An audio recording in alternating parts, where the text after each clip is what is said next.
Hello, good evening. तर evening झालेली आहे तरीसुद्धा बाहेर ऊन वगैरे पडलेलं आहे. ऊन बिलकुल कमी झालं नाही आहे. 5 किंवा 6 वाजले तरीसुद्धा ऊन कमी होत नाही आहे. असंच आहे का सांगा बरं तुमच्याकडे? आता मला वाटतं 5 ते 6 वाजले असतील आणि तरीसुद्धा ऊन आहे बाहेर. तर इव्हनिंग झाली आहे, तर आमचं झालं चहाचा टायमिंग आणि आज बनवायचा आहे चहा.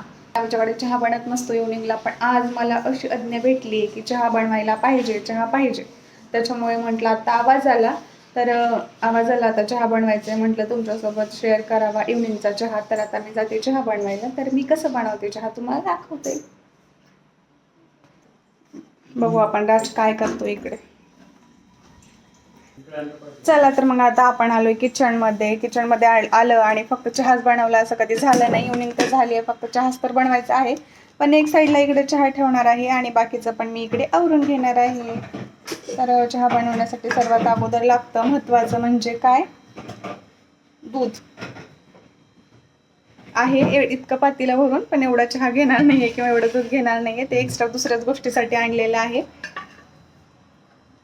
चला तर मग इकडं छान असा आपला चहा बनलेला आहे. मस्त असं बाहेर थंड वारं येत आहे आतमध्ये, पण बाहेर ऊनच आहे आणि आभाळ पण आलेले.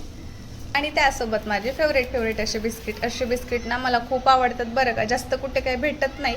अगोदर पण मी खात होती, पण जरा वेगळीच टेस्ट लागत होती त्याची. तर मला हे वाले का जास्त आवडतात माहिती का, चहा वगैरे कडक बनवायचा आणि त्यासोबत हार्टवाले वगैरे असतात, राऊंडवाले वगैरे असे वेगवेगळे असतात आणि चहामध्ये असं टाकून खायला मला खूप आवडतं. असं थोडं ना क्रॅन्ची लागत असतात आणि टेस्ट पण जिरा वगैरे असतो ना मध्ये, त्याच्यामुळे जरा छान आवडतं. हे जास्त कुठे भेटत नाही, पण बाजारमध्ये वगैरे भेटून जातो.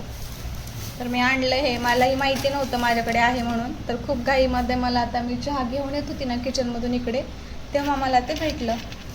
म्हणाले तुम्हाला पण दाखवावं.